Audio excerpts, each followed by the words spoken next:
Welcome to the Refill. I'm your host, Ron Daniel. Listen, we got another great show for you all today, this Thursday, this beautiful Thursday. We finally got some sun outside. But listen, we got another great show. If you've been following us, you already know how we get down. We highlight everything, gospel rap, the artists, the DJs, the promoters, the influencers. And ever since October, we've been moving and keeping this thing rolling. Tonight, we ain't doing no different. If you just now tuning in, share this with your friends, share this with your partners, your family, your friends on your page, Instagram, Facebook, wherever, YouTube. Share it everywhere. And let everybody know what we're doing. We're doing something good here every Thursday, every Friday night, 6 p.m. Central Time, my time. And we're going to get into this thing. Listen, tonight we got another special guest. Y'all know how we treat our guests here on the Refill. We got another special guest. Her name is Miss Ty Scott King. But before I bring her on, she is, y'all know me. Y'all know if y'all been following me, you know I love talking to the multifaceted artists. Not just the artists. I love the artists. Listen, if you're an artist, come on to Refill. But I love talking to the multifaceted artists that do everything. They got their hands. They got their elbows. They 10 toes down. They doing everything in gospel rap and beyond. Listen, she's an artist. She's an author. She's a speaker. Also, let me read a little bit of her bio. Ty Scott King is a versatile, award-winning artist who has fine-tuned a balance between poetry and hip-hop, referred to by many as the Maya Angelou of this generation. She has shared platforms with a variety of notable industry greats, all in the international audiences, and performed at the United States Pentagon. Listen, Joker, the Pentagon. She performed at the Pentagon. We're gonna bring her on. We ain't gonna keep this. We gonna bring her on right now. Miss Ty Scott King. What's good? I love when people say Joker. That's like living in Alabama all those years. Anytime I heard somebody say Joker, I knew they wasn't playing. Yeah, at the Pentagon, Joker. We let them know. Listen, performed at the Pentagon. We glad you. we glad you stopped by to Refill. And man, this is. I'm gonna say this before you introduce yourself. I remember first hearing about you back in the Holy Hip Hop Award days in Atlanta, and we was there. I know we went down there like 5 straight years. It was one of those things where it was like 100 artists performing from 6 o'clock to like almost 4 o'clock in the morning in this little dome on, I forget what street it was. It's everything in Atlanta is Peachtree something. And so, and I remember, going there and they was like, oh man, they picked them boys from Arkansas. We get down with everybody around the globe and the United States. And I remember first hearing about you with Platinum Souls. And I remember, that was the time when everybody out passing out CDs and flyers. Right. And we just, look, you go in the show, you get a ton of CDs, you leave, you got like 50, 11 flyers on your car. You got to peel them all off your car and your windshield. Yep. And so that's where I got my first hint of who is this Ty. Well, now it's Ty Scott King. Who is this and who is Platinum Soul? And I remember just playing it all the way back to the house, 8 hours going home. I'm like, yeah, they. I said, yeah, they bumping, they slapping, they for real. I said, we're going to keep them in rotation. So introduce yourself to the people. We're going to get started with this thing. Yeah, for sure. Well, thank you, first of all, for having me on the show. I appreciate it. Yes, ma'am. So I am Ty Scott King. I am a poet and a rapper. As Ron told y'all, I've been doing this for a while.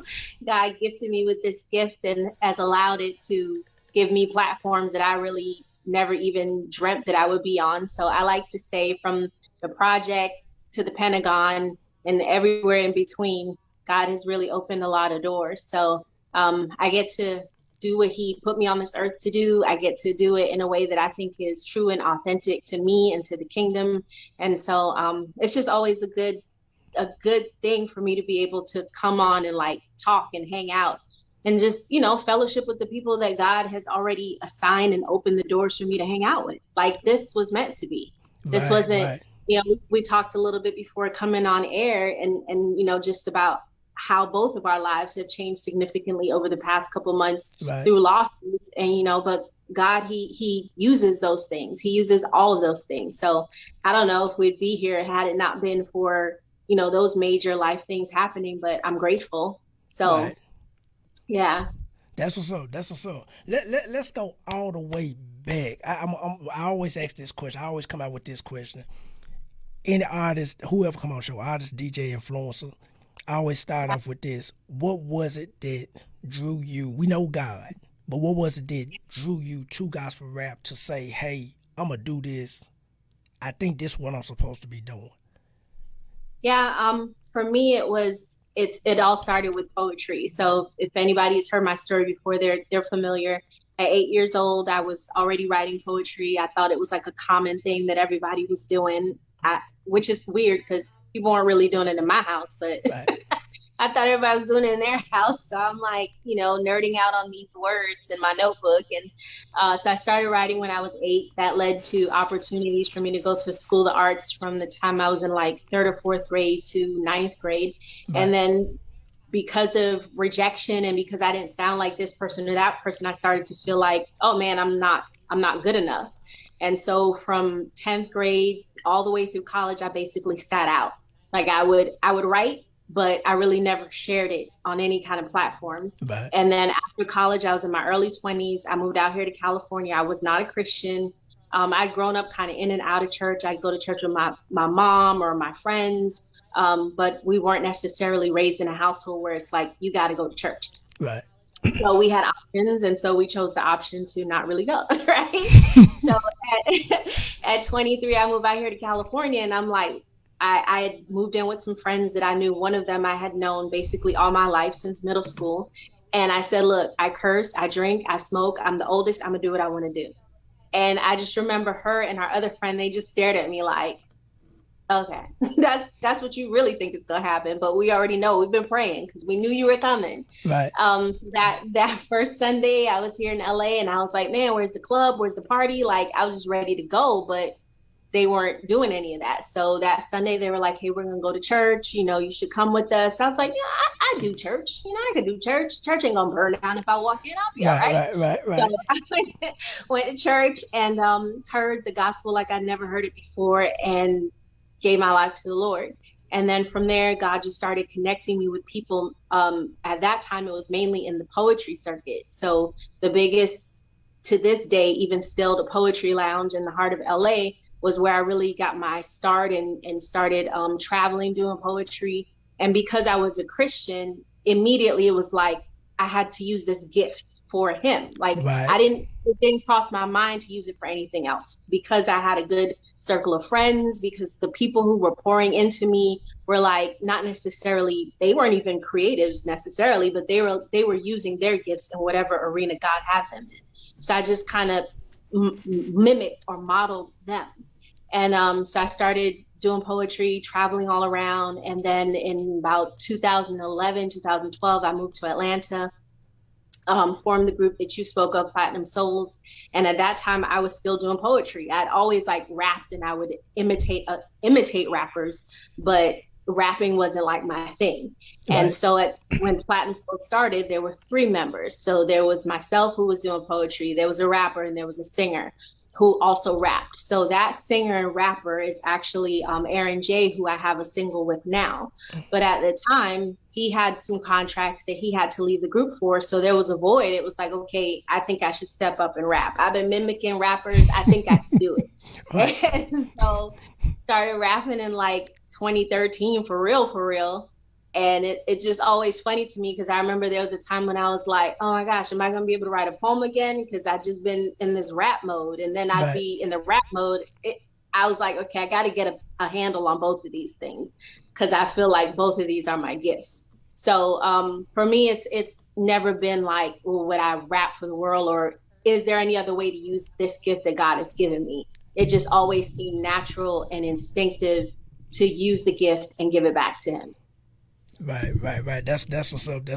And that's I love going to the beginning, just listening to how everything started. Everybody have a different, unique thing. Exactly. Yeah, you know, people that's been following the podcast, I tell everybody how, you know, God got on me coming back from Memphis, a night of smoking, drinking, kicking it, casino hopping, you know, and the next day he said, hey, you got to stop.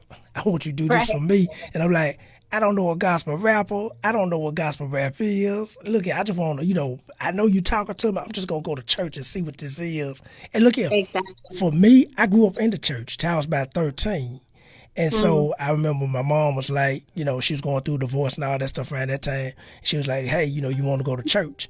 And I was like, nah, I ain't going. She said, why not? She said, because it's boring. So I don't want to go. And then from there it was like downhill.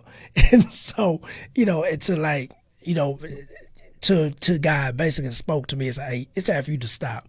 Let me ask you this. So you link up with Platinum Souls in Atlanta, or y'all form Platinum Souls in Atlanta.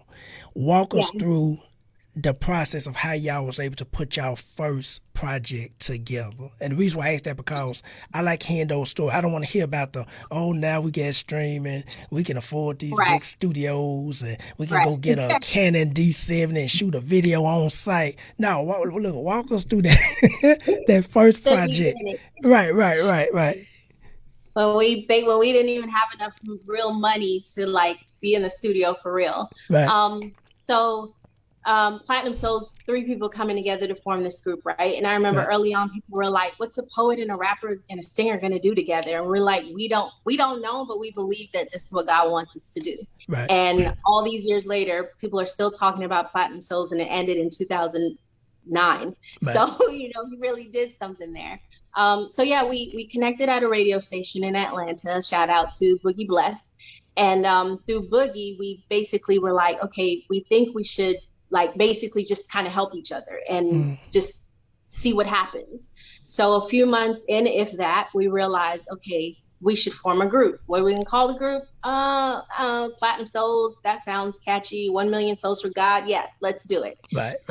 So we are like, okay, we need to get in the studio, right? We should have something. So Holy Hip Hop, the award show, was my first time like out here in California at that time. Holy Hip Hop was getting big, Christian hip hop. It was, there were artists out here doing it, but it was nothing like Atlanta. Like that was the epic adventure, right? Super Bowl. So we're like, well, we got to have something for, you know, for the Holy Hip Hop Awards. So Flo was like, hey, we should do a mixtape. So it was myself, Aaron J, and Ricardo Flo, who goes by Sick Flo now. So he was like, hey, we should do like a mixtape, you know, just get some other people on. And so like, okay, that sounds fine. So we're like, well, that's kind of the cheap way to do a project because we don't really have money for beats. We barely had a studio, but we knew one guy, Flo knew a guy who was like, hey, you guys can come and, you know, record in my home studio. And I mean, he was doing stuff for like David Banner. I mean, he was a serious engineer. Right. And so he was like, just come and do this stuff in my basement. And I believe in what y'all are doing, when we hadn't really even done anything yet, to be honest. But DJ Device, he sacrificed countless hours and just let us come into his studio and record the first mixtape.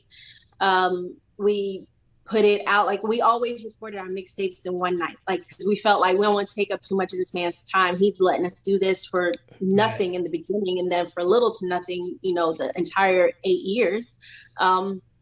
So we just would go in there, we'd have our stuff written, we'd be ready to knock it out, and we just lace these secular tracks and, you know, drop some interludes. And then it became like, once we went to Holy Hip Hop, I remember, it's funny, I remember the first year we were there, people were like, so what's your name? Ty, what? I was like, it's Ty Scott. They're like, Misty Scott? No, just forget it. So we were just there passing out CDs. And then by like the second year, I remember walking into that building and it was crazy. I remember walking in and like hearing people, that's Platinum Souls, that's Platinum Souls. I'm like, God, this is just, this is just wild, because a year ago, these same people were like, what y'all gonna do again? Right. So yeah, we basically just, God favored us. He gave us an engineer who believed in what we said we were gonna do, and he got behind it, and he put in his time and his talent. And we just kept cranking out those mixtapes for quite a few years and getting more artists, and just kind of trying to open the door through the mixtapes, because they eventually, by like the second or third one, started going all over the world. Right. So it was our pleasure really to be able to feature artists on there that people may not have even heard of at that time in certain regions. You know, they were big in their area, but they needed just kind of more exposure, basically. Right. So, yeah, it was fun and super crazy, and we really didn't know. We knew what we believed God was saying, but we didn't, you don't know for real. Nobody knows. You just believe. Right, and you go on that mustard seed of faith, and then you watch God open door after door after door after door. Right. I'm listening to you. I'm sitting there thinking, like, it's kind of like when we started this podcast. It was like a year before. Well, no, God dropped it in my spirit a year before all this COVID stuff hit. And so we sitting at home doing COVID. He was like, "Do your podcast now." Like, ain't nobody coming to the office.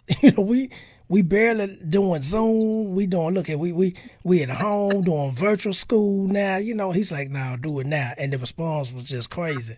And so going back to that, I remember walking in Atlanta. When me and my wife went, it was me, my wife, and 2 street team members we had at the time. And we set our table up. And I just remember being in Atlanta around all the artists. I'm like, this is like the Super Bowl of gospel rap. Yes.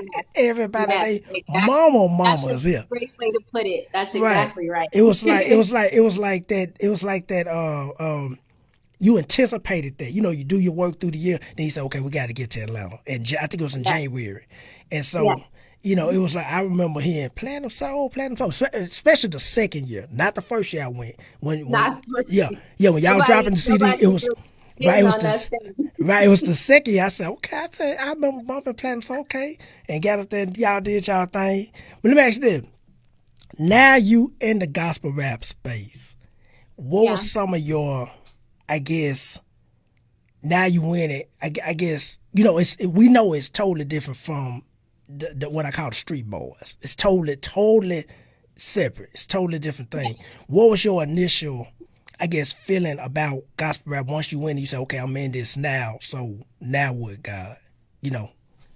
Yeah, so out here in California, my first introduction to it was just people who are fairly big now. Right. But I was like, okay, it's cool. I get it.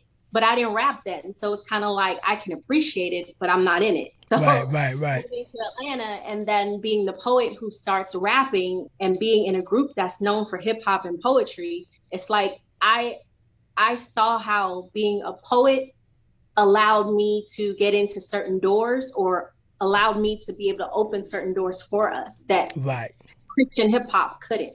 Because back then they were still, some churches who didn't want you to come in with a hat on, and it was just so many rules.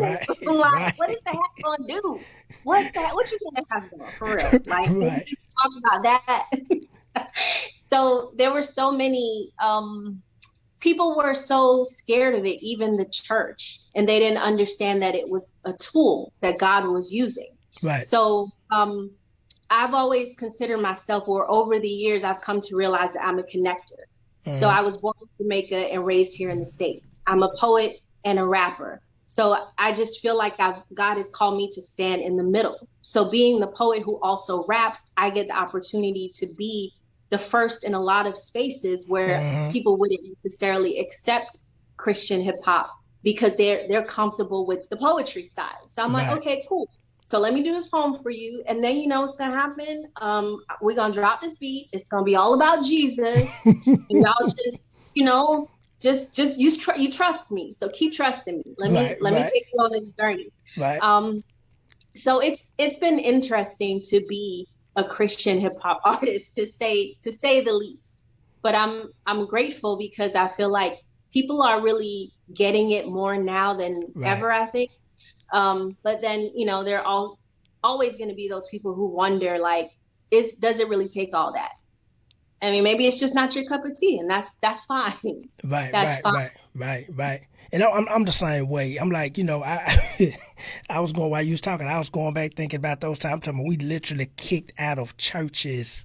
I remember. I remember going up rapping, and I'm in the South. I'm in the dirty, and so we go. Down here it's a lot of quartet. Quartet singers, quartet groups, Right.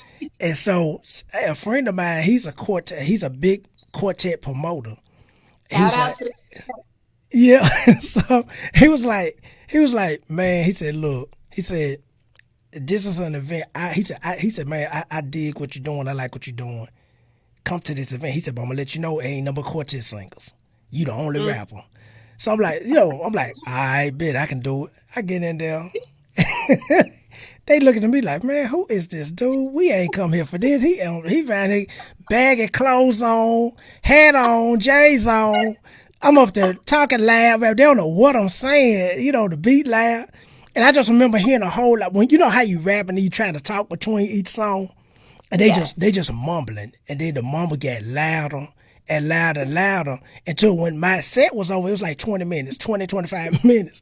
You can hear some folks clapping like, yeah, get them off there. We came for whoever was the headliner. Oh God. And so the guy got up there. He was like, all right, now we ready for some real singing. Now y'all put your hands together. I said, oh, man, I done came. Yeah. I said, I done came here. But I remember going to the car. Me and my wife was like, look, let's get up out of here. Let's go. This ain't it. And so I remember leaving out, and there was a lady came out. She said, oh, I just want to buy about 3 CDs from you. You just blessed. I want to give it to my kids. So I said, okay, Lord, this was Yep. a win. It was rough. Who quartet crowds are rough. Shout out to all the quartets out there. But there's some rough crowds to rap. Yeah, they rough. They rough. Even in those environments, like the lady came to you, there's always a seed sown. Right. Like I've been in places where I've ministered. There's some places who are like, they just want me to come and do poetry. There's some places where like, you can do whatever God puts on your heart, or you just come and rap. So I'm not like, no, you don't want me to rap, I can't come, but I always try to at least say something. Or if I have a few minutes, I'm like, look, this is what, let me rap a little bit. 'Cause that's what gives me like, calms my nerves. So just a little, I always try to give them a little taste, even if my nerves ain't all over the place. I still do it because I just, it's just like a good introduction, a way to kind of settle in with people so their guards don't immediately go up like, oh, she just gonna be up here rapping. No, just let me calm my nerves and I'll do this poem I want to hear. So I just try to sow those seeds everywhere I go, because people still need to know that there's some people who really don't know. They don't know that there's this art form that can bless them, their kids, their grandkids, whoever. Like, it's not just for the toddler or the, preteen. It's for everybody. So right. That's real, because I mean you hit on the head. I remember for me, I had to just stop it later on. Well, certain crowds, let me say this, certain audiences. If it was you walk in the scene, you say, okay, this is a hip hop. Oh, they ready for this. But then you go in some places, they got on church clothes and dresses to the floor, and you're like, okay, let me talk them into the hook first and let them know what they about to get into. Then we say, okay, now drop the beat, cut it up real loud. Now we about to go ham up, and they're like, oh Lord, what is this? And so, I remember one story when you was talking. I share this story all the time. How there was a pastor, a youth pastor. He asked me to come to his church and minister. He said they had youth night, so I went. And we dressed in, I'm talking about full army fatigue, and I'm like the hat, the jacket, shoes, everything. They're like, man, who is this dude walking the hill? I'm talking about full armor, everything. Look like I'm in the military. So we get in there, and we, rap did our thing. But I remember this guy. He was an older guy. He was sitting in the front row. I didn't know he was the pastor of the church. He never got up. He never announced anything. They never said, hey, that's the pastor. And so after I was done with the set, I went back to my table. You got to sell your merch and all that stuff. And so he stood up. Right at the end, he said, I'm 84 years old. He said, and I've been pastor, I think he said like 60 some odd years. And he said, tonight was the first night I seen how God can use anything to get to people. Because he was saying, I never seen the youth in here move to rap music. He said, because I had this idea of what rap was, and I got a chance to see it. And he said, all I heard was Jesus this and Jesus that. He said, so this is the first time I saw it. So that was a blessing to see that. And I was Amen. like, you know, 'cause it was rough at first. We walked in there with those army fatigues on and camouflage. They said these boys came to show out, and so that's what we did. And so let me ask you this: so now you in gospel rap, moving around, you know, just moving around. They all platinum souls this and platinum souls that. Now they know about Ty Scott King. They know about platinum soul. What are some of your experiences with like the business side, the promoters, the other artists? Like, what was your experiences with them early on? You know, just moving around, because everybody have their different stories. Some good, some bad. Right. But what was your experiences with that? Yeah. I do want to say that I feel like I've always had a lot of support, even from out here in California when I started doing poetry. It was Right, like, you know, people just, or maybe I just ignored the people who didn't support me. I don't know. right, Either way, right, I felt like I had a lot of support, so I'm super grateful. right, And then once I got to Atlanta and we started the group and all that stuff, I think people really got behind us. right, And I believe it's because they saw what God was doing, and also because we were very adamant about you know, just taking people with us. Like, it was we wanted to help shine the spotlight on other people. right, But I do remember, I think like my second year the Holy Hip Hop Awards, there were not a lot of women in Christian hip hop at that time. right, I'm not saying exactly. there were none. I mean, there were some that were totally killing it, but there weren't a lot of us. So I remember Right, there was one person in particular that I really wanted to meet. And I think I had been following her for like a year or so, just, you know, her career and hearing the buzz about her. And so they came into town, her and her crew, for Holy Hip Hop, and I met her, and she just, I don't know, I think maybe she was just having a bad day, but she just did not, like, I was like, ooh, excited, and she was yeah, just kind of like, eh. So maybe, you know, for her it was like, well, I right, don't really know who you are or whatever. I don't know what it was, but it was a big letdown. But I always kind of kept that in the back of my mind to try to make sure that when I meet people, no matter who they are, whether I right, know them or not, that I just try to be super friendly, like, oh, it's so good to meet you, you know, because right, right, like the first impression, you just never know. There are some people who I minister to. I hate to admit this because then it makes me sound so old, but there was a young lady that came up to me. She's like, my dad used to listen to you like 15 years ago. right, But she was like, I remember you when I was a kid, and you were so right, nice. And I'm not saying I can't ever have a bad day, because I have many of them. But I really just try to make it a point to be nice to people in these streets, because you never know. you never 15 know. years might come to you and be like, you were mean to me, and now I'm putting you in the back. Right, Like, right, right, so, but yeah, I think overall, I felt like the experience then, even to now, has been good. Like, people have been very supportive in the industry. Other artists have been supportive, a lot of networking, and especially with the women. I'm not sure if you're familiar with Dice Gamble, but for about a oh year, yes Dice, I am.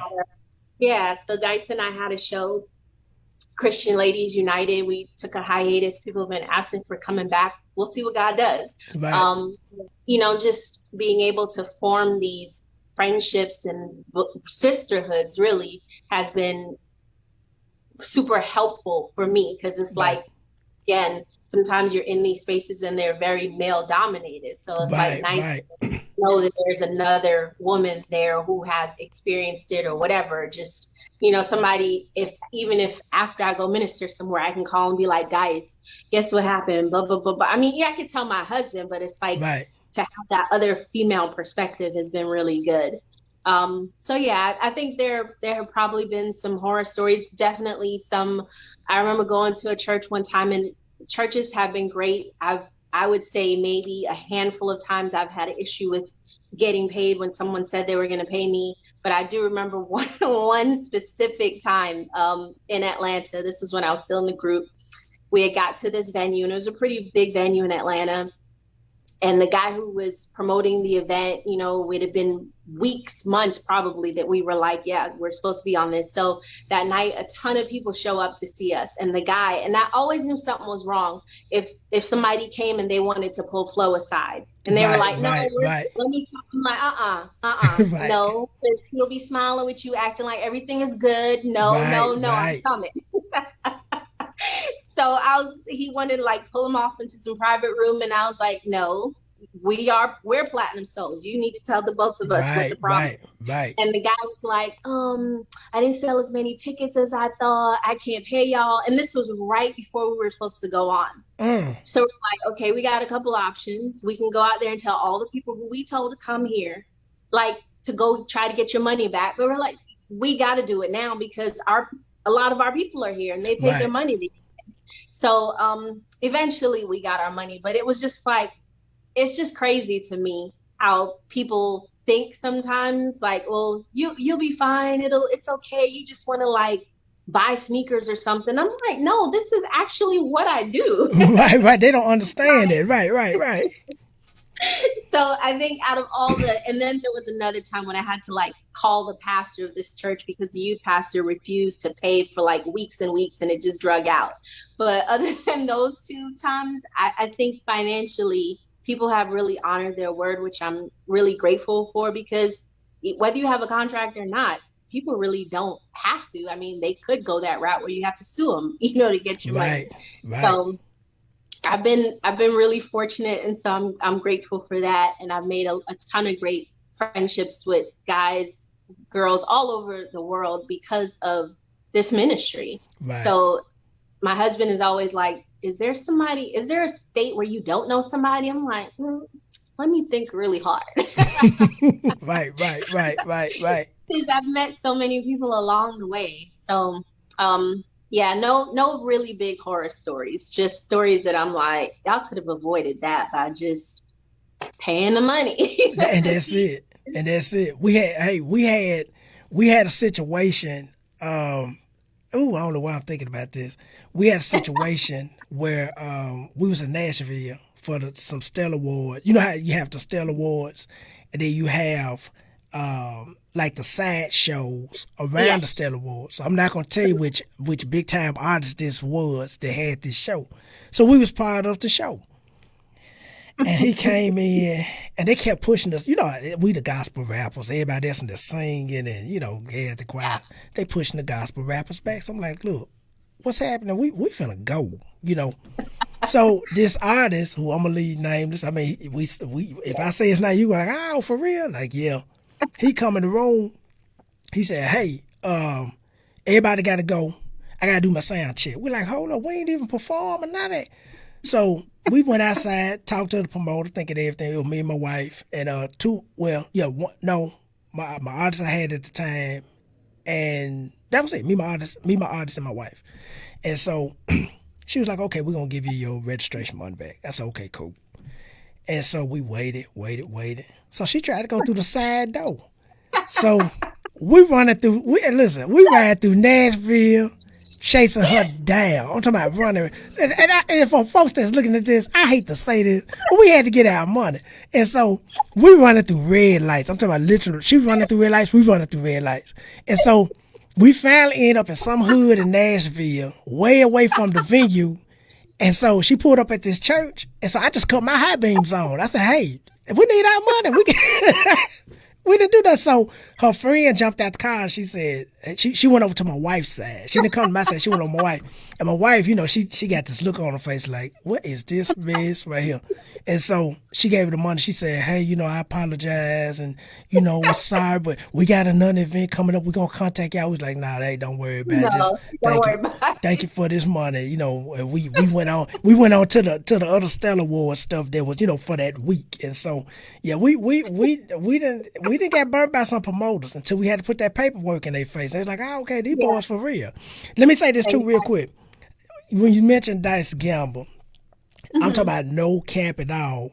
I was bumping her mixtape, I want to say last Friday.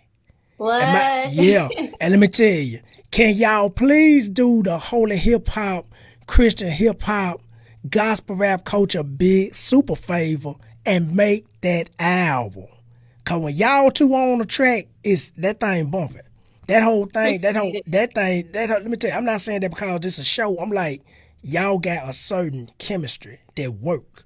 Yeah. And when I listen to it, I'm like, yeah, this thing bumping.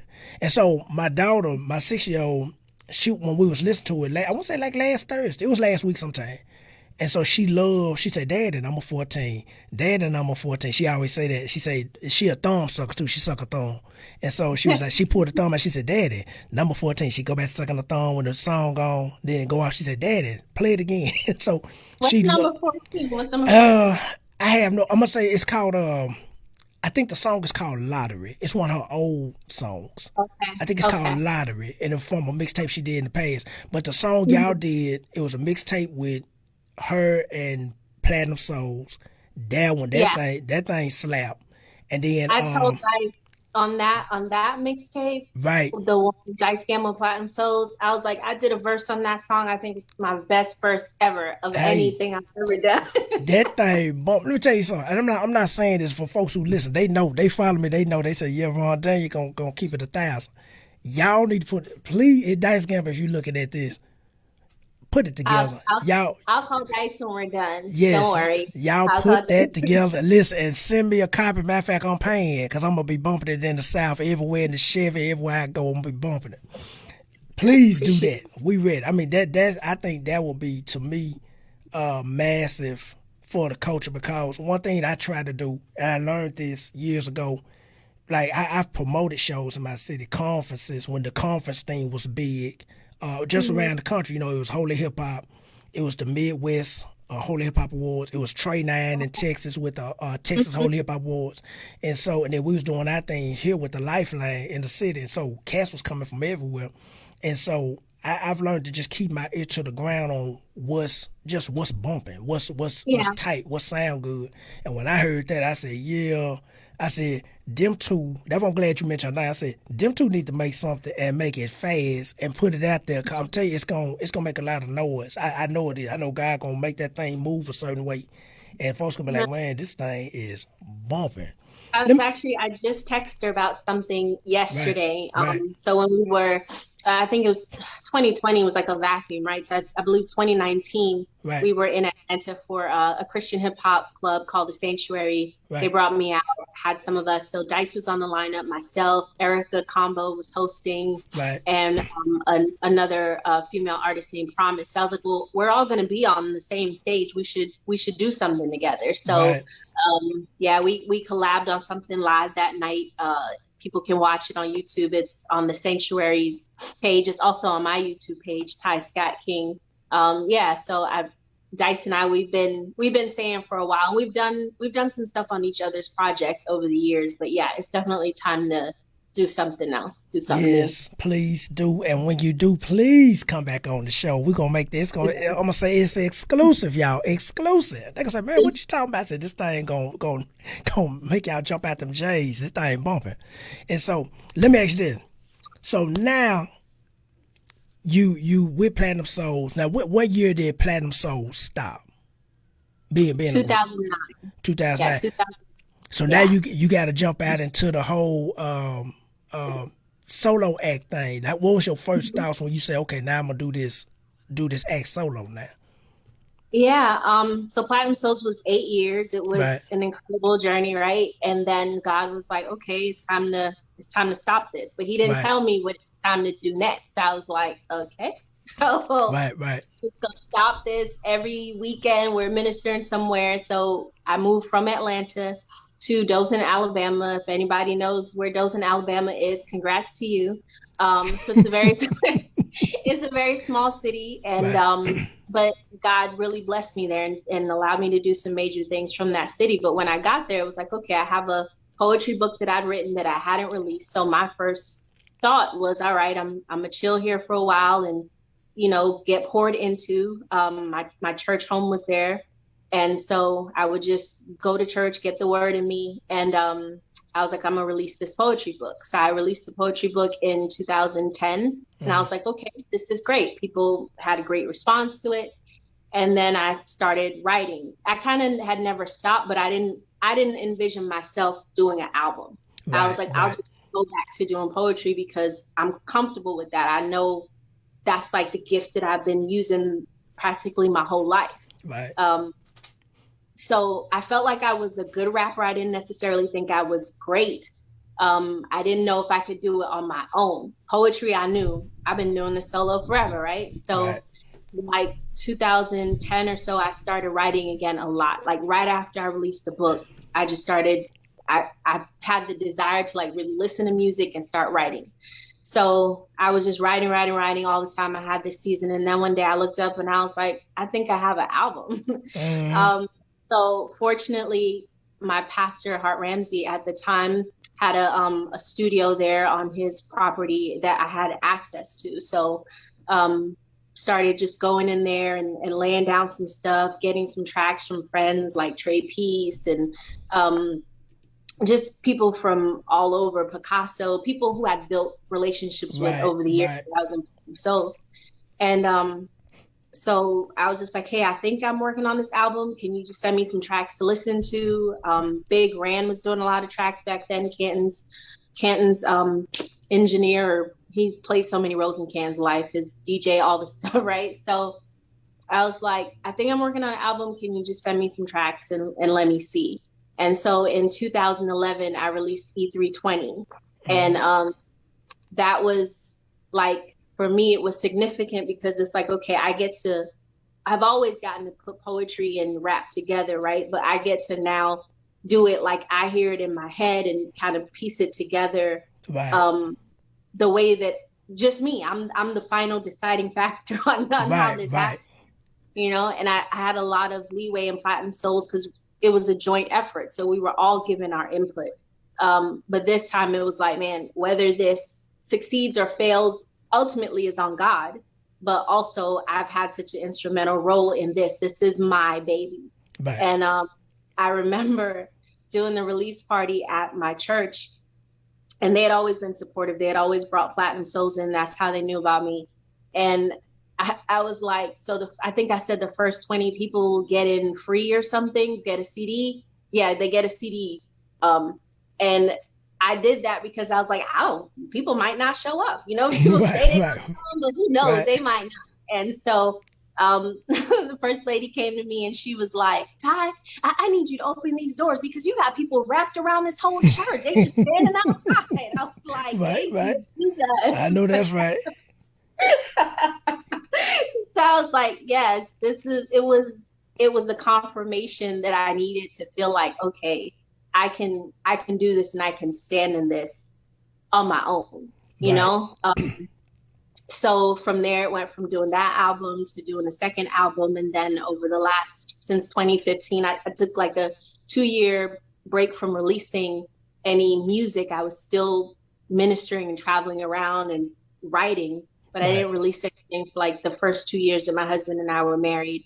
And then released my second album, which was Kings and Queens. And then since 2015, I've been releasing singles because I just kind of feel like it's fun. I get to release this single where I'm rapping, and release a single where I'm doing poetry. And people have been asking for an album, and I'm like, I'm sure it'll come one day. Right now, I'm just having fun releasing these singles. Right. So yeah, I just released a single with Aaron J, who used to be in Platinum Souls with me.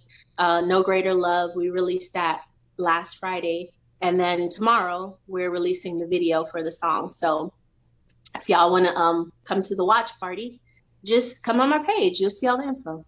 Right. I'm definitely there. One thing I try to do, and then one thing I try to tell people, especially people in the gospel rap space, is, you know, support gospel rap. You know, I've had conversations with. One thing I love about gospel rap is the conversations I've had with pastors and youth pastors, particularly the pastors, because some don't understand. Some they're like, well, I don't get it. You know, you come in here, I see my youth. And I just tell them, I say, look, you can make it easy by bringing us in and give us the green light and watch how it flow. You know, but if you keep bringing in, you know, people they're not familiar with, you know, you may like the quartet singers, or you may like, let's say, Yolanda Adams. they may not be familiar with Get On Dance, but they know what rap is. They know the cadence. They know the sound of it. Bring us in and let's do our thing. But let me ask you this. So now you married. Get married. You on the solo artist now. Get married. What was how was your husband's response to gospel rap? What was it? I love hearing. Cause I'm married. I love hearing the married couples when they talk about it. Cause some say I didn't get it. Some say I was there from the jump. So what was his response? So my husband grew up in going to church, right? So he knew all kinds of music. He tells the funniest church stories, and he's a producer. So, but when I met him, everybody knows him as a chef. So that's how I met him, as a chef. And in our very first conversation, he was like, I make beats. Here's some beats. Like he took out his earbuds and put them on my ears for me to hear him. This is our first time meeting. So I'm hearing these beats and I'm like, man, I could probably use some of these. So he's like, well, give me your number and your email. Right. He's slick. I can send them to you. Right.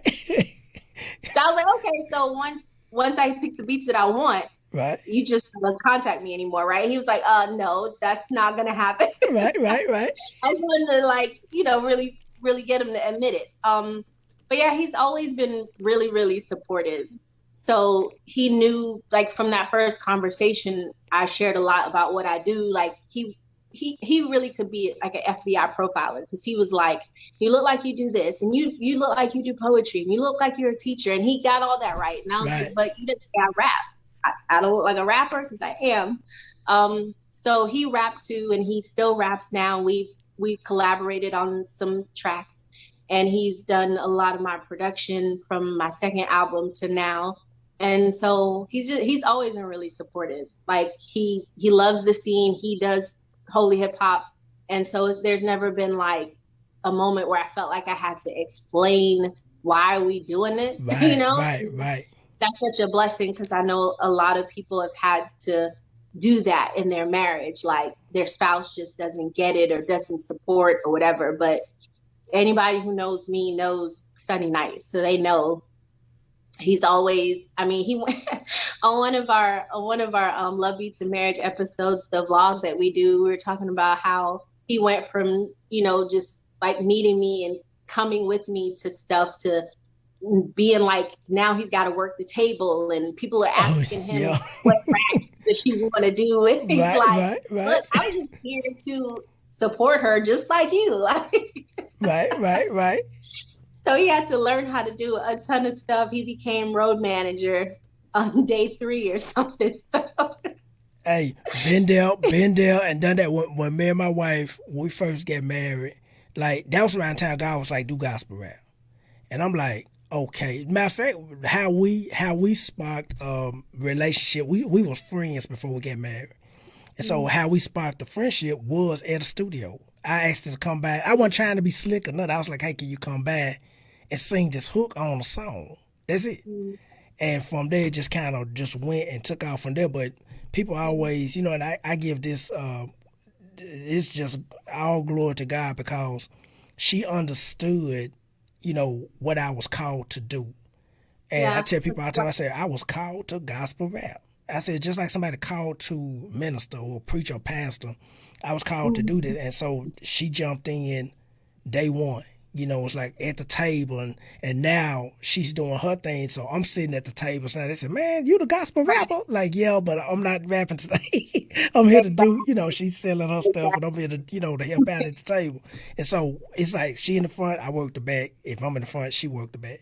And so and that's just how we roll for. Like, man, that's kind of interesting. I said, well, it's I'm thankful. I am super thankful, because this whole gospel rap journey, it have its ups and downs and dips, and like a roller coaster. And you got to have somebody on your side that get it, that understand. You on the road with them. And we done drove all over this country, sometimes by ourselves, middle of the night, trying to get somewhere 4, 5, 6, 10 hours away.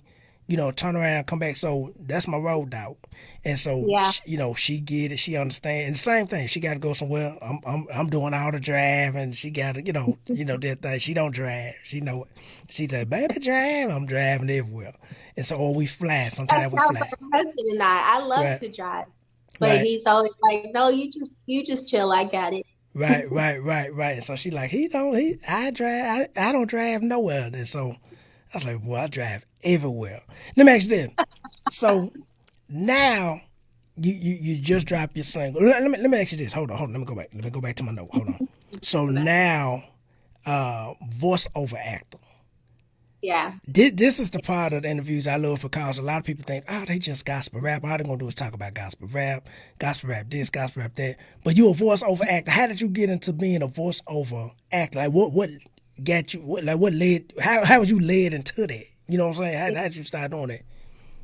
Yeah, so I shouted out Boogie Bless earlier. So Right, Boogie played a key role in um, having myself and the two other guys that were in Platinum Souls in the same place at the same time for us to even meet, right? So I right, meet Boogie at this Christian event that I was invited to.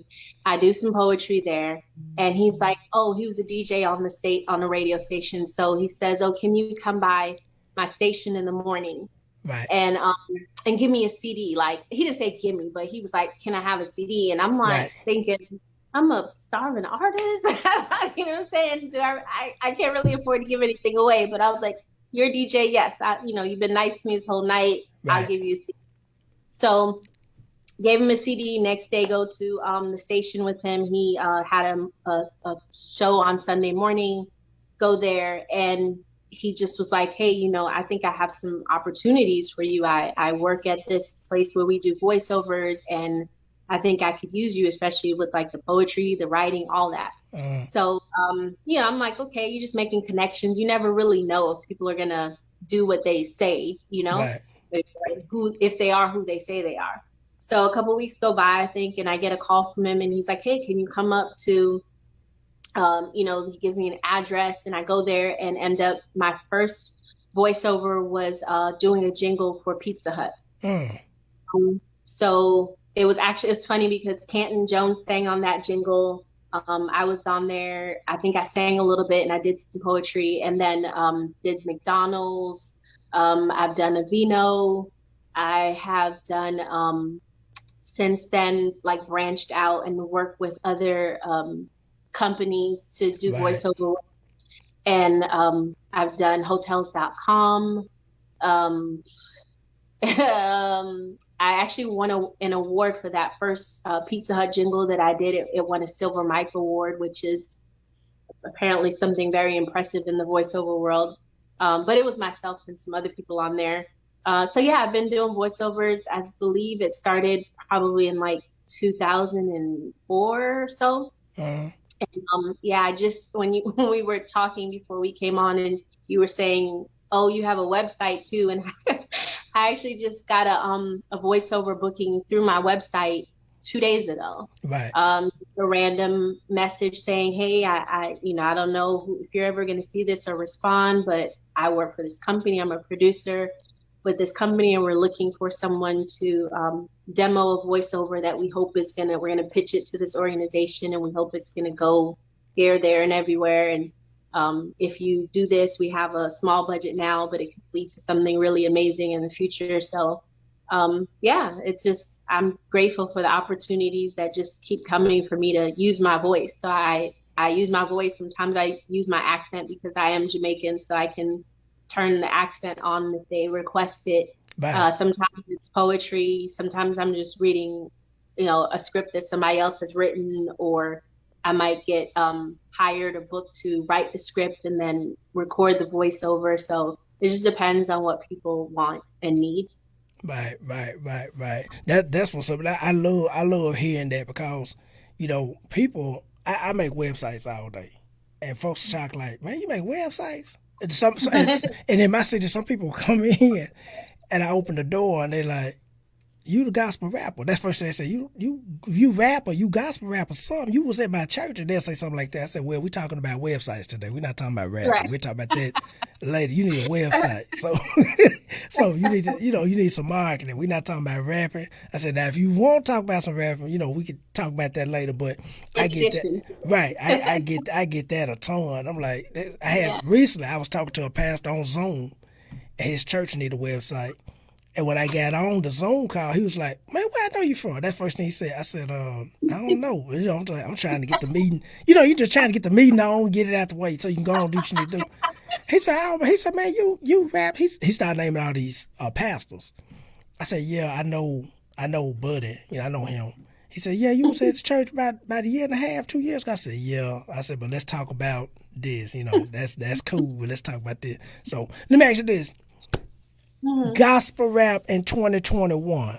I got to throw this curveball at all everybody that moving the culture because I still consider what you're doing, you're a culture mover. And I'm not saying it because of this show, because you got the resume, you got the cachet, and you can answer this question. Gospel rap, CHH, we got so many titles. Somebody right. we interviewed DJ out of New York last week, DJ Justin Fine. Shout out to DJ Justin Fine last week. And he was like, it's gospel rap, CHH, holy hip hop, all these different names. I said, yeah, but they all brothers and sisters and cousins connected to each other. Exactly. How do you view gospel rap now versus, let's just say 10 years ago when you first came into the game? How do you view it now? What's your, some people are saying, well, I'm a rapper, I'm not a Christian, or, right. we've heard these things talking about, holy hip hop is corny. We've heard, people going to these heights, and it's kind of like they're dumbing down the gospel rap title, so to say, or that persona, or whatever. What's your thoughts on that? I'm really proud of the genre. I feel like it's grown so much and people are more aware of it now. Right, so I always feel like that's a good thing. Right. Just in the Bible, it's like, okay, well, as long as Jesus is being preached, you know what I'm saying? That's it. People will be blessed. Right. So I'm really proud, first of all. Second of all, people ask me like, what do you call it or whatever? I'm like, I'll always say I'm a Christian rapper. Right. But that's just me, and I've been in what I believe are some very major spaces, right. But I just feel like I need people to know this, So I don't knock anybody who's like, I'm a Christian, I'm a rapper, whatever they want to title themselves. That's like, if you want to name yourself Bob the Builder, who am I to judge you? Right. You pay your money and you get your name changed. Right. Like that's your lane. I'm in my own lane here. I'm doing what God told me to do. So I feel like the advancement is just going to keep happening, and people are just like when hip hop in general started out. Right. People felt like there are certain people who they feel have sold out along the way because now they're making money off of it, or it's a pure. You're not keeping it pure anymore. You're just exploiting it. I feel like there are always going to be people who feel that way. They don't feel like it's going in the direction they think it should go in. Right. For me, it's like, as long as there's fruit on that, if that tree is bearing fruit, and it's for God, and people are getting saved, that's all I care about. Right. Like if you, whatever you want to title yourself, if people are still getting saved because of it, then so be it. Good answer. Right. That, and at the end of the day, it's soul salvation. Yeah. When we were in the group and making these mixtapes, there were some people who really thought they needed to do interventions and like, right. Well, how are you going to these events and how are you opening for these secular artists? I'm like, right. Where nothing about the message is changing. Even as I do it now, someone asked me in a recent interview, and I thought it was a great question. She was like, how are you okay? Would you be okay to be on a secular album or whatever to collab with a secular artist. I'm like, Right. absolutely. My only caveat is I'm not just gonna be, you're not just gonna be on my project. Right. If we're doing a song together, it's gonna be on both of our albums. Because I don't want you just having access to my people. I want to have access to yours too. Right. Because Right. me doing this is to get the gospel out there. And if I'm not on your album and I'm not able to reach your audience, then it's not serving me. Right. And I Right. need to pass on it, basically. Right. So right. I feel like, whatever gets the word out there, my message is not going to change. I know who I am in Christ. I know what I'm here to do. I'm called to lift up his name. That's what my gift is for. So anybody can welcome me on their platform and I'll go, but they already know you're going to get Jesus. Already. Y'all heard that? All Jesus all day. Look here. I'm talking about I am in total agreement because, I've had these conversations over the years. I'm talking about over the years and years and years of these conversations. People like, man, I tell people, man, I've rapped in a club before. And the promoter's like, I know you do gospel rap, but man, I really want you to come to this club. And I said, okay, well, give me the mic, give me a Sprite, and get out the way. I said, I'm not coming to hit a drink or, partake in the club scene. But, it's the message of Christ and where it needs to go for that time. And there's so many people in the club. I mean, I've had people raising their beers like, yeah, Jesus. Yeah. Right. Yeah, Jesus. Right. Hey, I remember rapping across the street from the Dope Boys. I'm talking about they out there and people on our team was like, I remember one particular show we did, this park called Petway Park. And I don't know if you remember. Well, my city, we got a stain on our city from this Banging in Little Rock documentary. And everywhere I go, I almost hate telling people where I'm from. But if it come out, they say, "Oh, you from Banging in Little Rock?" So, oh, here we go. They want to know about Banging in Little Rock. But God led us to one of those parks that was featured in that documentary. And it was like 25 Blood gang members out there. And it was like 100 degrees. So we up under the stage, setting it up. We don't know who coming to this show, but I remember the day before, we was passing out flyers just in the area. And we was at a grocery store. And one of the guys saw the flyer. He said, "Oh, man, you going to that park?" He said, "Man, somebody going to die tomorrow." So I started laughing. I said, "No, ain't nobody going to die because I know who bigger than all the gangs, wherever. We know who going to keep the peace out there." So the next day we out there, we rapping, we had singing, we were giving out, free information in the community. Had different community organizations out there. They was passing out information. And then at the end of the show, eight of the members stayed, and about 5 of them was walking up to us, giving us the dope money. And it said, "Please bring this back." And so I presented this like maybe 2 days later at a follow-up meeting. And one of the guys that was on my team, he was like, "Well, I don't agree with that. I don't agree with." I said, "Wait a minute, this money, we can't."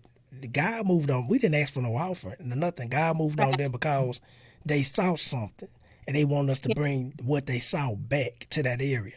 And so, but I thank God for hearing that, because I tell people all the time, we have to start viewing what we do with this message, this gospel rap message. We have to start opening up to people that want to collab. And I tell people all the time, I say, if a Snoop Dogg called me out the blue, I'm there. Because he already know how I'm coming anyway. It ain't no but Jesus all day. We got Jesus, bumping Jesus, banging Jesus, everything. So I'm glad you said that was a good answer. I'm glad you said that to hear that. That's a blessing in itself. Let me ask you this. What's next for Ty Scott King? And just whatever. And also, what's your message? Before you answer that, what's your message for the gospel rappers that's listening to this podcast now? Like, because you got some that want to give up. You have some that's saying, "Hey, you know what? I tried. I don't know what to do next." You just have all these different things. You have some that's really, really, really pushing. They just need more encouragement. So what's your message for those who looking today or who looking at the show now? Yeah, I just want to encourage people. Like, I feel like that's part of why I have this gift and this platform, really not part, but majorly, because everybody needs encouragement. You know, what I've seen is that there are people waiting for the gifts and talents that we have in us. And a lot of times we're the ones who are in fear that people are not going to support. And if we appreciate, I mean, I remember ministering at a church, somehow they got the date mixed up. So the only person who was there was the sound man. And looking at the sound man and saying, okay, we here, so we're going to do this, right? And doing literally the entire set, 25 minutes with just the sound man there. And I feel like those moments where it was like, dang, what the heck, came all this way, you know, expected whatever to happen, thought, you know, you're going to sell CDs and blah, blah, blah. And then you go and none of that happens. And you leave feeling like, okay, yeah, you know, I got good practice in with the sound man, but what now? Like, what is all of this about? And then you get that email or that unexpected phone call or that seed that you sowed into that sound man. He remembered that. And then when he got put on some major stage, he's like, hey, let me call Ty, because I remember she did a whole set. You know, she didn't devalue me because I was the only one there. So my advice is to just pour into everybody that you can. Every opportunity that you get, don't treat it like it's nothing, because somebody is there, and those are people that God has assigned to you in that moment for them to hear what you have to say. So whether it's 1,000, 1 million, whatever the audience is, whatever the platform that God gives you, do not despise it. You know, pour into those people, you know, let God use you. Because one thing I've seen over and over again, somebody sees you somewhere, they remember you, they have an opportunity, you know, oh, my church is doing this thing 2 years from now or next summer. Like when you allow God to use you and people are touched by it, they're not going to forget you, and they will call on you for something else. And I feel like that's why I'm here. My life has literally been a series of, oh, I remember I saw you at such and such. Are you available to do X, Y, Z? And then that, it just trickles like that, and doors open constantly just from word of mouth. So just be encouraged. Do not think like, oh man, I only have, you know, 100 followers on Instagram. Those 100 people might be more faithful than the 10,000 followers somebody else has. Amen like, to that. Talk about like super fans. You might have 100 super fans. That's all you need. All you need is God, right? He's gonna open those doors for you. But yeah, just appreciate the support you have. Appreciate your people. Like, there have been a lot of churches, as we talked about, that, you know, may not have done the right thing, or maybe there were churches who, I've been to places where they brought in these quote unquote big artists, and they're like, that's where our money is going, and then we'll budget this little bit for you, Miss Ty, you'll be fine. You know, but I don't, it's happened so much, but I'm like, you know what, it's okay, because God has supplied above and beyond my needs, you know, and I go and I'm faithful. Of course, you can always say no. You know what I mean? That's your prerogative. You don't have to take what people try to give you. But if you decide to do it, just go in there with a positive attitude, a good heart, and let God use you, and he will get the glory. And as you lift him up, he'll draw all men, you know, he'll get the glory in the end. He'll allow your gift to continually make room for you. That's it. Come on, somebody. Listen, whoever looking at this, y'all needed that. We all need that, because we all need that. We all need that push. I'm in the South. We need that oomph. They call it that oomph to get to the next stage, and the next, you know, whatever we trying to do next. What's next for Miss Ty Scott King though? Coming up, you doing everything. Look, you done rapped at the Pentagon. What's next? Hey, that's impressive for real. Look here. It is. I can tell people now, hey, I know somebody rapping at the Pentagon. No, you don't? Yes, I do. I know somebody who rapped at the Pentagon, Joker. It is. It was a great honor. And actually the person who opened the door on that was Eddie Velez, who was a part of bringing, the Holy Hip Hop Right. Awards to all those years. So, Hey, shout out to Eddie. yeah, We got him sure. coming up. We got him coming in on the Oh, good. podcast next month. Oh, sweet, Yeah, he sweet. coming on next month. Yeah. So, what's next for me is the release of this No Greater Love video. As I said, Right. the single recently dropped, so we're releasing the video, and that collab that you keep talking about with Dice Gamble, that's that obviously needs to be next, because Do that's that. something we're tossing Yes. around anyway, right? And then later this year, I actually have my first illustrated children's book that I'll be releasing. So I'm really excited about that. I'm a poet and a rapper and an author. I've put out a poetry book. I put out a book for teen girls, a fiction book, and now I'm getting ready to put out an illustrated children's book. So that'll be later this year. So yeah, I'm just basically operating in all the gifts, being the octopus, using everything God has put inside of me.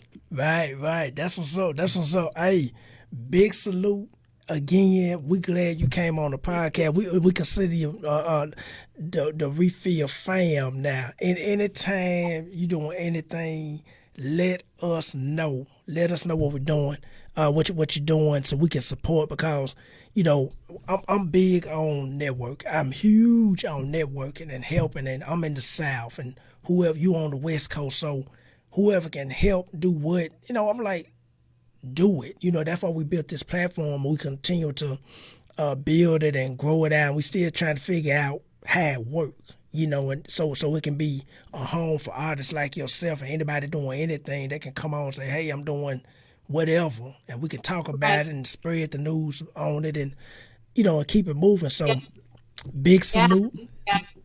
Yeah, so big salute. And again, please, Dice Gamble, if you're listening, y'all make this thing work, because I'm ready for that. I'm telling you, I'm so ready for that. I'm so ready for that album right there. I want to hear it. I want to hear that one. I'm bumping that one. So we're going to end it on that. Miss Ty Scott King, we're going to get off the refill.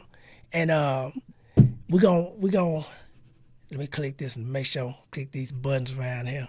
There it is. So listen, we're glad you came on. And I'm gonna send something to you. I want one of those. I want one of the books, the teenage book, the book you said you wrote for the teenage. Yeah.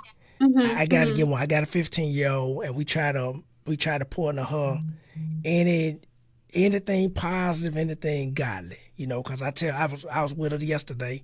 It's spring break here, and I was telling her, I said, hey, I have these conversations with them, like, you about to see the world in about 3-4 more years. And so, as a parent, we like, oh, I hope she listening. I hope she, taking in what we telling her.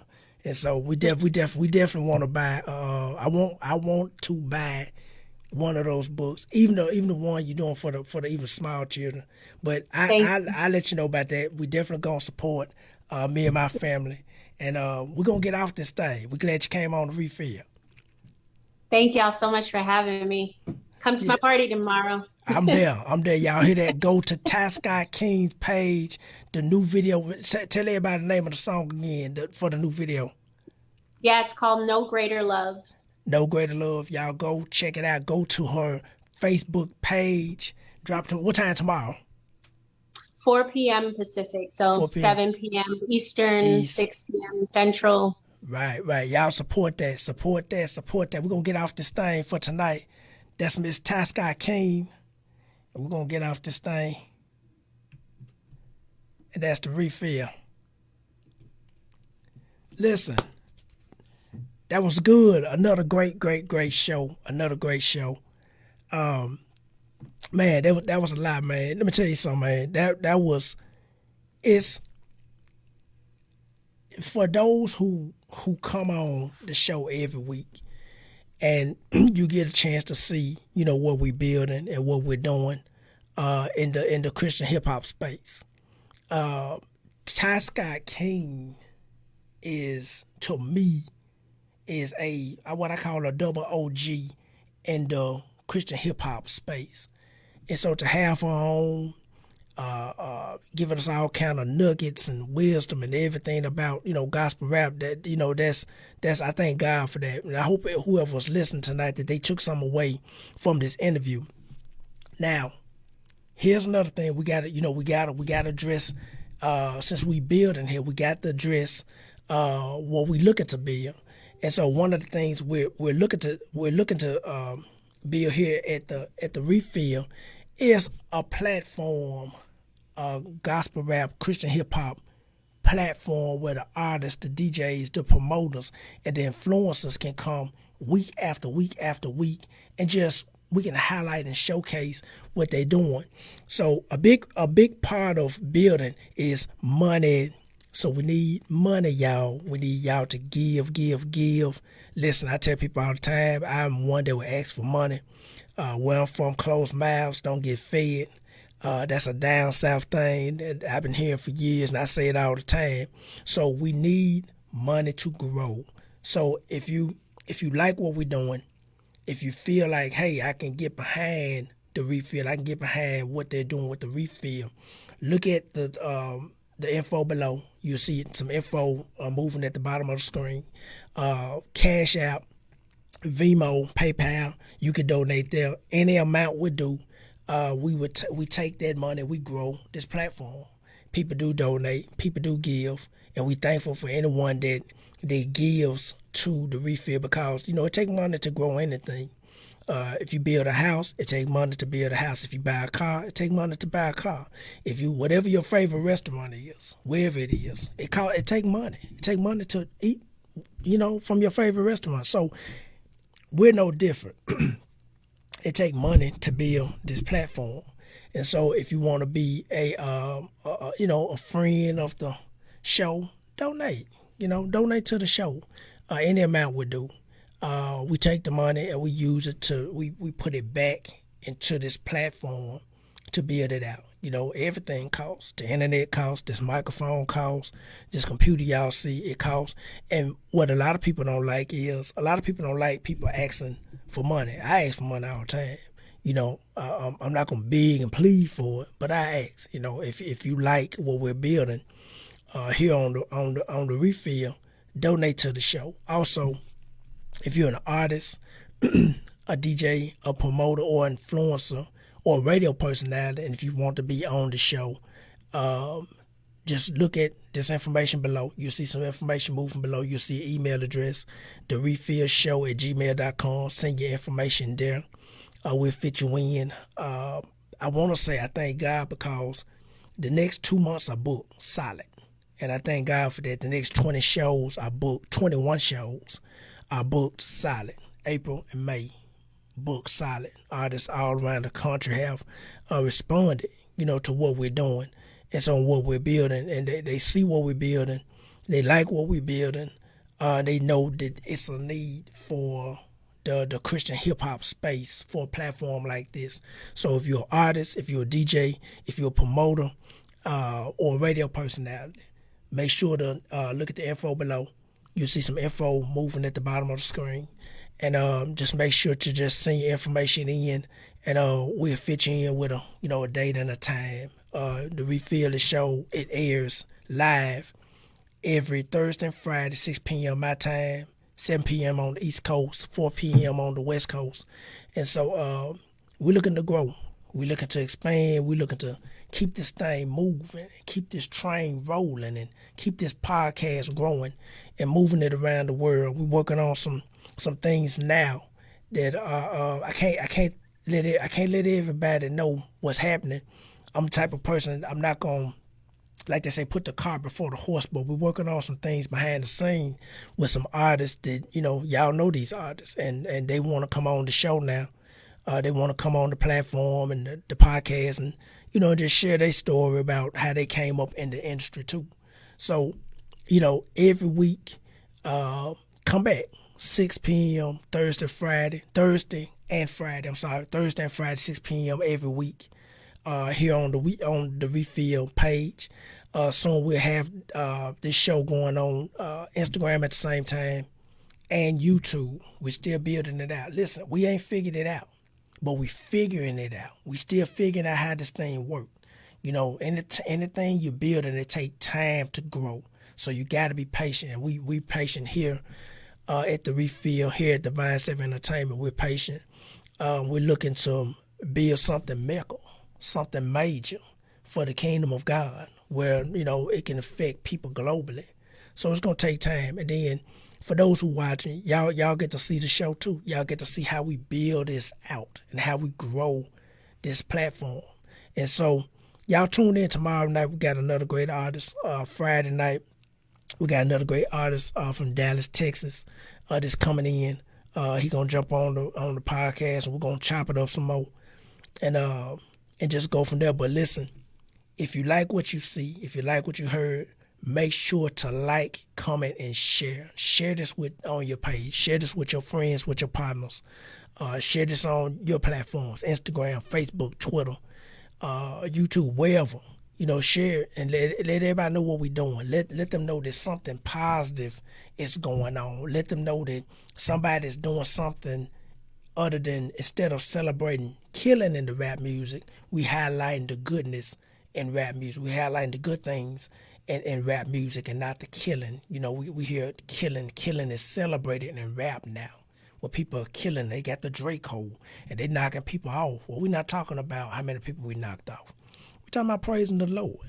We're talking about celebrating the Lord and his goodness and his faithfulness and all those good things. We're not talking about, what they doing in the streets, and that's not this show. So if you want to get behind this show, you can donate. If you want to help out, you can join our digital street team by looking at the email below. And you can say, hey, I want to help out. Just tell me what I can do or how can I help, and we'll send some information to you. And we're growing, and you get a chance to see this grow. You get a chance to see this platform grow and get bigger and better and bigger and better and bigger and better, because that's what we're looking to take it to, just bigger and better heights. And we're looking to take this somewhere, where everybody get to see, where it said we at show 26 now. We're trying to get the show 100, and then show 200, and show 300, show 1,000. So we working, we trying to, we working hard, just putting this show together, putting this platform together. And so, tune in every week. We were also working on the website too. We still getting the website together. Soon we have a website, interactive website for y'all can. It's for y'all to enjoy. Y'all can go on there. Y'all can see all the past interviews. Y'all see some behind the scene things, what we're doing, what we're working on, and we just building this platform out. But we need help. You see what I'm saying? We need help. We need support. Donate to the show. Just look at the bottom. You can see the Cash App information. You see the VENMO, the PayPal information too. So help out. We building, we growing, we grinding, and we figuring this thing out at the same time. So we're building. We're building something big here in the dirty South, and we know it's gonna be something that everyone gonna enjoy for years to come. So we're going to continue to just do great things. And y'all continue to ride with us. We're going to see y'all tomorrow night. Same time, same place, 6 p.m. We got another great artist coming on to refill. So y'all tune in, and we're going to see y'all. We're going to give y'all that double chunk like we always do. And we're going to get off this thing. We're going to see y'all tomorrow night. Come back. Remember, share, like, comment, and let us know if listen. Even if you got a comment about the show, let us know if we're doing good. Let us know what we falling short at, so we can get it fixed and, keep this thing going. So we're going to see y'all next week. We're going to see y'all tomorrow night, not next week. We'll see y'all tomorrow night, 6 p.m. Come back to the refill page, and we're going to see y'all tomorrow.